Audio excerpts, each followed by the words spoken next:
Hey guys, this is my weekly chat for Agents of S.H.I.E.L.D. This week, and yeah, let's talk about Lash. If you have not watched the episode this week, don't watch this. I feel like that goes without saying, but for those of you who don't watch this. Spoiler alert. Okay, so, the more I thought about Lash, the more I thought it was Andrew because of the fact that he was kind of one of the only ones that made sense. And just logically, process of elimination really kind of worked out. And it's interesting that he is Lash. I really wonder what his motivations are. I've always been curious as to what Lash's motivations are. And I know that, in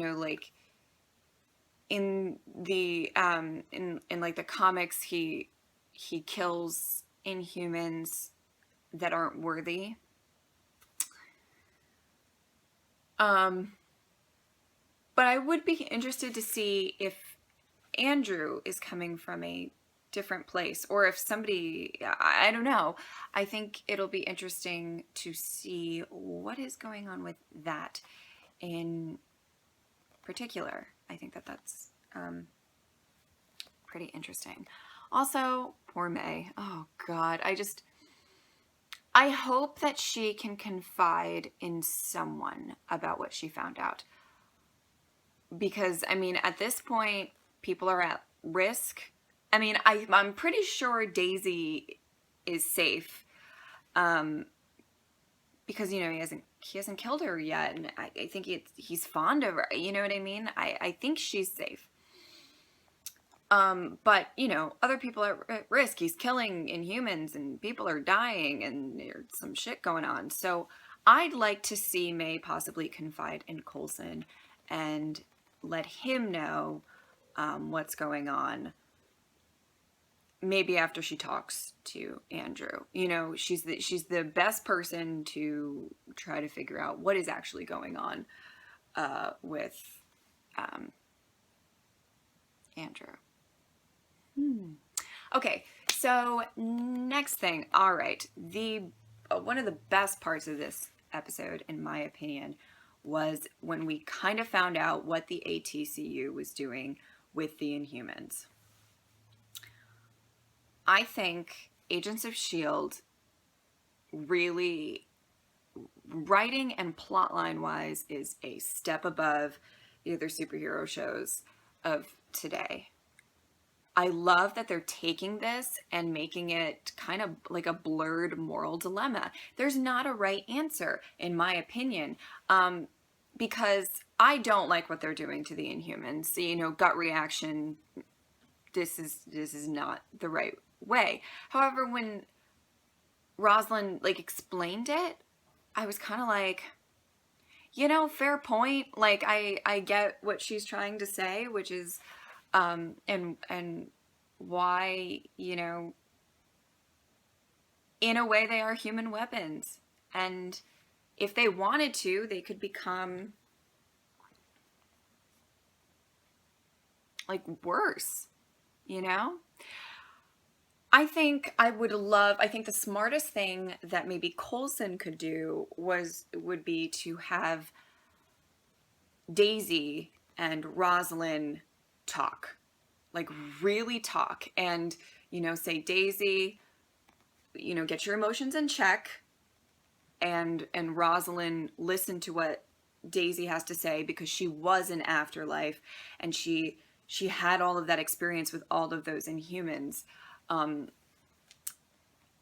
think that's the most important thing that needs to happen right now, because right now there's just a lot of anger and a lot of distrust and stuff like that. Now, again, we can't really say that we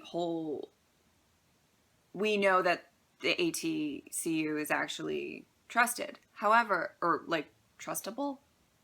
Trusting. Trustable. New word. But yeah, so I think it's going to be interesting to see a dynamic between those two characters. I'd like to see Daisy and Rosalind kind of talk. Now that Daisy knows that Lash, well, actually, no, she doesn't know that Rosalind isn't Lash. She just knows that Banks isn't Lash. Interesting. That might come up. Oh, God.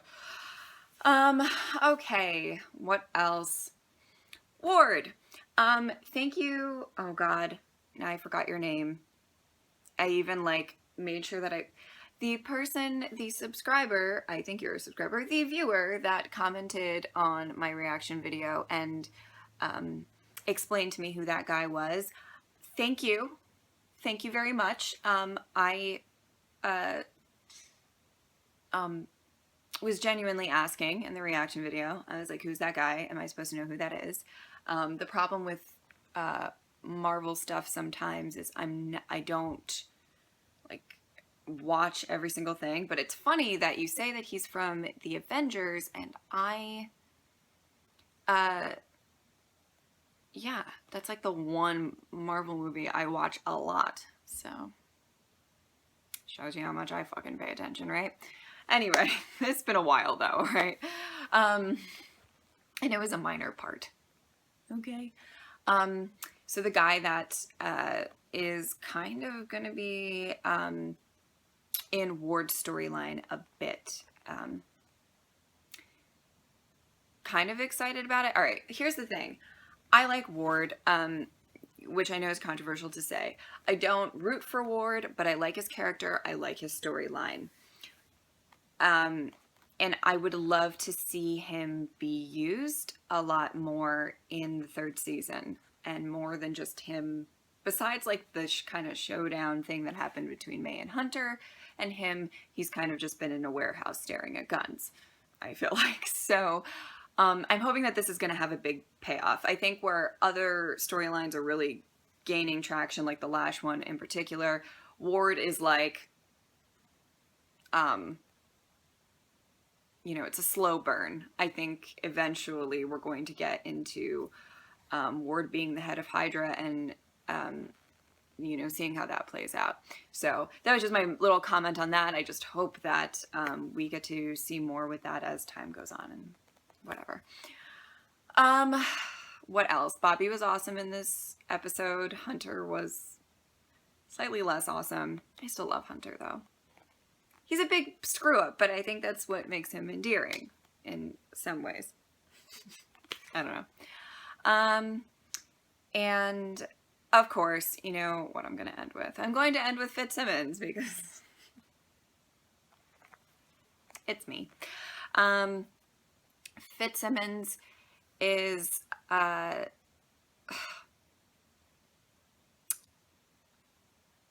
love them still. I love that you can see that Gemma is so upset, and you know, she feels horrible for what she did, but she doesn't want to leave a innocent man to